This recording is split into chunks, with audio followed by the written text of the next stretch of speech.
Hey guys, welcome back to my new video. Please like, share and subscribe. So guys, हमारा channel बहुत down चल रहा है. Please supporting me.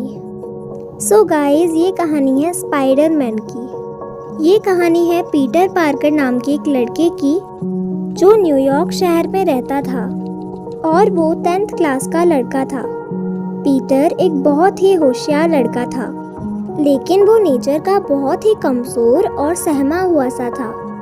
इसलिए सब उसका मजाक उड़ाते थे और उसे परेशान करते थे.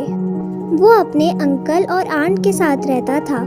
एक बार पीटर स्कूल की ट्रिप पर कोलंबिया यूनिवर्सिटी के जेनेटिक्स लैबोरेटरी में जाता है. उस लैब में स्पाइडर्स पर रिसर्च चल रही थी और वहाँ के साइंटिस्ट ने कई अलग अलग खास मकड़ियों का डीएनए को मिलाकर कुछ शक्तिशाली मकड़ियाँ बनाई थी, जिनमें से एक मकड़ी वहाँ से भाग जाती है और वो छत पर एक जाला बना लेती है.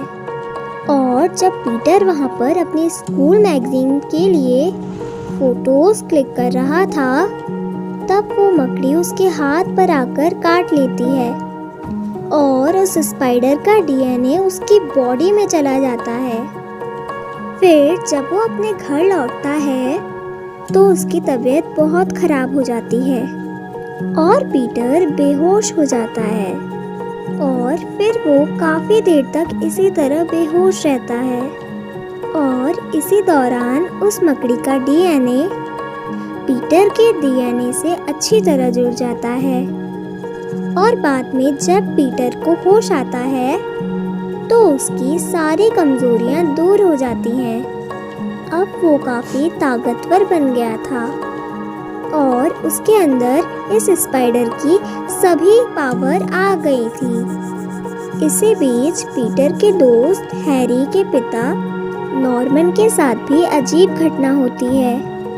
नॉर्मन एक बहुत ही बड़ा बिजनेसमैन और साइंटिस्ट था और ऑस्कोप कंपनी का मालिक था.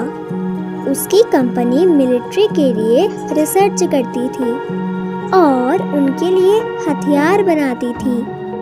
ऑस्कोप इंडस्ट्रीज रिसर्च और डेवलपमेंट के लिए मिलिट्री से फंड मिलता था और अपनी कंपनी को ज़्यादा से ज़्यादा फंड दिलवाने के लिए नॉर्मन हमेशा नई नई टेक्नोलॉजीज़ पर काम करता रहता था. सो गाइस, ये थी स्पाइडरमैन की छोटी सी एक स्टोरी. आपको कैसी लगी प्लीज़ कमेंट में ज़रूर बताना. Thanks for watching.